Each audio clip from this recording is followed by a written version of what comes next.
everybody, I'm JJ Johnson. You're watching Reality Survival.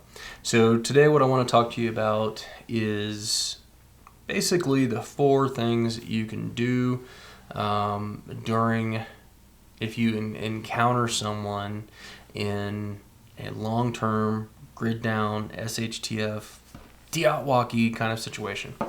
Okay, so we're talking about an apocalyptic type situation where there is no longer rule of law, and you're doing your thing wherever it may be. Let's assume that you've bugged out, that you're in a fairly remote area, and you have somebody who's coming into your territory. Okay, and what you basically need to think to yourself, what you need to figure out what you're going to do, is you need to establish whether or not you're going to kill them, whether or not you're going to capture them, whether or not you're going to contact them, or if you're just going to avoid them altogether. Okay, so kill, capture, contact, and avoid. And kill, capture, and contact are essentially all handled in very similar situations.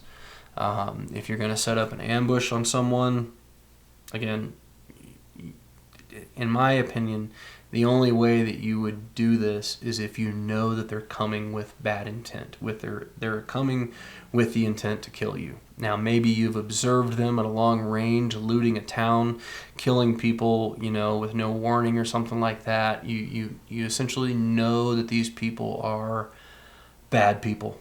You know what I'm saying? You know that they're going to kill you if they have the opportunity to do so. So you set up an ambush. Okay, we're talking hypothetically here. You've determined that that if you don't kill them, they're going to kill you, kind of thing. So you're going to set up your ambush. That's obviously going to depend on the terrain, the geography, all that kind of stuff. But as a general rule, on ambushes, you're going to want to make sure that you have different fields of fire.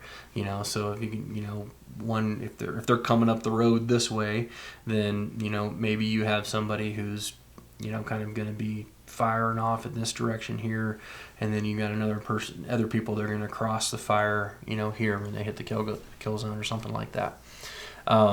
You want to make sure that you don't have fields of fire that are shooting towards each other. That's the primary thing. But the geography, the terrain, all that kind of stuff is going to dictate how you can set that up.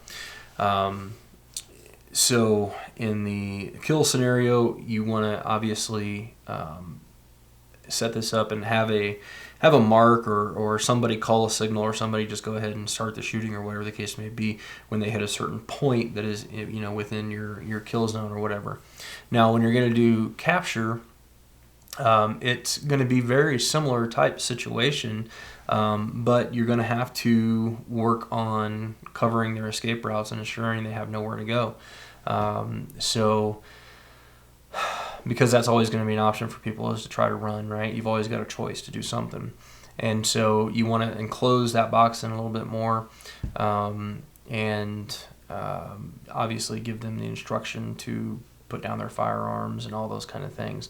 Now, with people like this might be a situation where you don't know their intentions, but you think that they're bad. Maybe you've seen a little bit of their activity, maybe you've seen some interactions between people, they seem to be violent, or whatever the case may be, and you've decided that you're going to capture them, and then go from there somewhere. Now, some considerations to think about is, are you able to keep those people alive? Are you able to feed them? Are you able to actually, depending on the number of them, house them and keep them locked up and all different things like that? That might be difficult, especially in a very wilderness type situation. And the last one, or not the last one, but the next one is contact. Let's say you're going to decide that you're going to contact them and try to trade with them, or barter, or maybe you just want to find out information, find out intel, whatever the case may be. Perhaps you've observed them for a little while, they seem like they're good folks, and you think that you can trust them. This is a risky proposition, so you got to really consider this carefully when you do this. and weigh the, good and the bad of it, because they're probably armed even if they're not showing the weapons.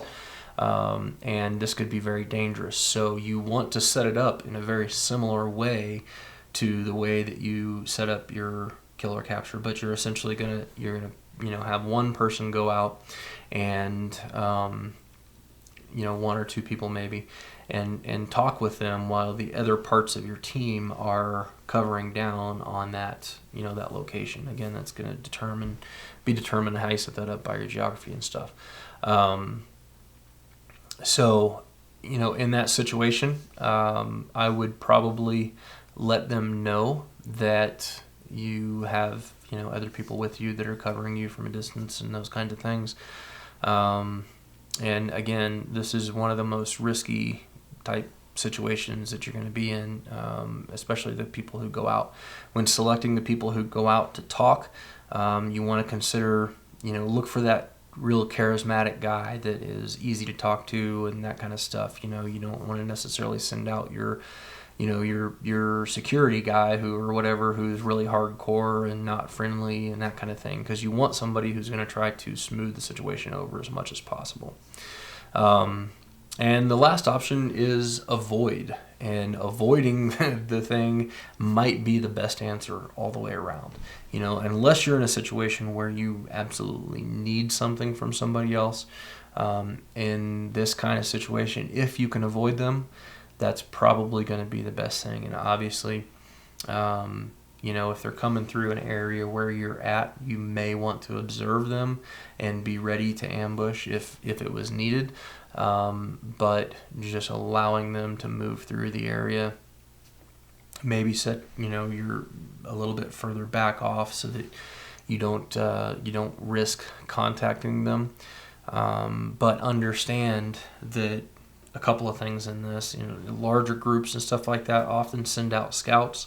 When they do, the scouts don't always just go in a straight line ahead. Sometimes they're going to be crisscrossing and that kind of thing. So if you're anywhere in the area, if you choose to stay in the area, you could potentially be discovered by their reconnaissance teams and things like that. So take that into consideration. You may also just want to demow out of the area. It depends on how established you are in that location and all that kind of stuff. So anyway, just something to think about, when contacting people in a, without rule of law situation. The best thing probably to do is going to be to avoid the contact altogether. If you think that they're good folks and for whatever reason you've made the judgment that you need to contact people, maybe you're in dire need of a medicine or whatever the case may be, then you can contact them, but you need to be ready, and cover your position, with other folks. And the last thing is obviously your capture and your killing.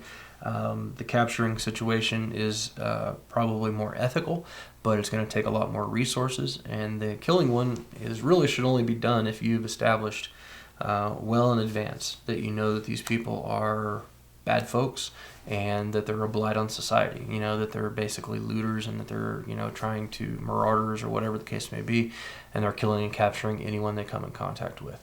At that point, you pretty much have a duty to do something to get rid of them. So anyway, just a little bit of a thought exercise on that. I would be curious to know what you guys think about this. Can you think of any other options other than kill, capture, contact, or avoid?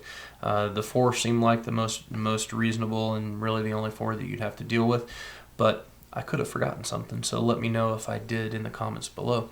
Also, what else would you suggest or throw in that I haven't thought of? This was all pretty much just spur of the moment right off the top of my head, so I could have obviously forgotten something. Anyway, guys, as always, I definitely appreciate it when you click the thumbs up button, when you share it with your friends on Facebook, Twitter, and Google+. If you're a subscriber, then I appreciate that. Don't forget to click the bell button down there. And if you're not a subscriber, then click subscribe. Don't forget to live the 6 Ps. Prior preparation prevents poor performance. Stay safe, guys. I'll see you soon.